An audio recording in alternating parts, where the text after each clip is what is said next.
परमेश्वर का नाम का महिमा हो। आज 29 मार्च 2025। आइए आज हम मनन करें लूका का सुसमाचार 2 अध्याय 22 वाक्य से 52 वाक्य तक।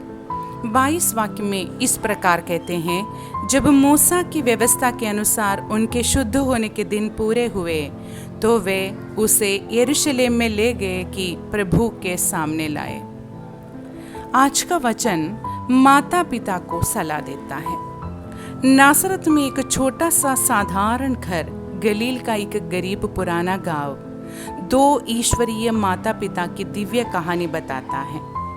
यहीं पर परमेश्वर पिता के प्यारे बेटे का लालन पालन हुआ और इस धरती पर उनके दिव्य उद्देश्य के लिए उसका पालन पोषण किया गया। इस छोटे से परिवार की कहानी पर करीब से नज़र डालने से हमें इस कुटिल और विकृत पीढ़ी में अपने बच्चों को पालने में अधिक ज्ञान मिलता है।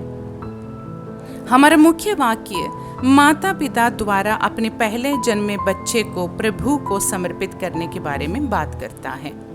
40 वाक्य में कहता है, और बालक बढ़ता और बलवंत होता और बुद्धि से परिपूर्ण होता गया और परमेश्वर का अनुग्रह उस पर था। ईश्वरीय माता पिता द्वारा किए गए अच्छे प्रयासों के परिणाम की क्या ही पूरी तस्वीर है। इन विनम्र माता पिता द्वारा की गई कितनी बड़ी उपलब्धि।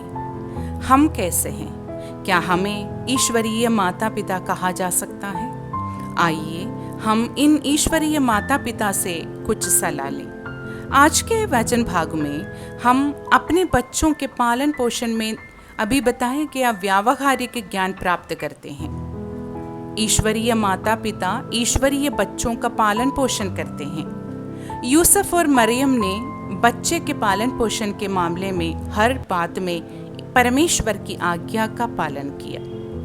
परमेश्वर की इच्छा के अनुसार गर्भधारण किया गया, परमेश्वर के निर्देशानुसार नाम दिया गया, परमेश्वर के अधीन किया गया, परमेश्वर के लिए पवित्र और अलग रखा गया, बच्चे की सुरक्षा के लिए प्रावधान किया गया।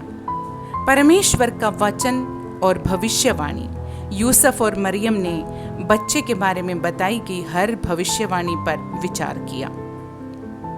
मरियम ने अपने दिल में सब कुछ संजो कर रखा। पिता और माता बच्चे के बारे में बताई गई हर बात पर आश्चर्यचकित हुए।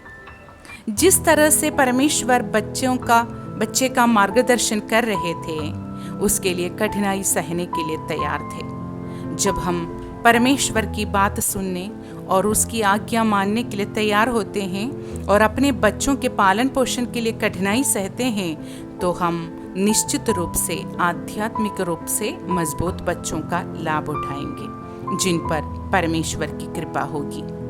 हम अक्सर अपने आसपास की दुनिया की वास्तविकताओं से निर्देशित होते हैं। इस दुनिया में जन्म लेने वाला हर बच्चा पतित स्वभाव को लेकर चलता है।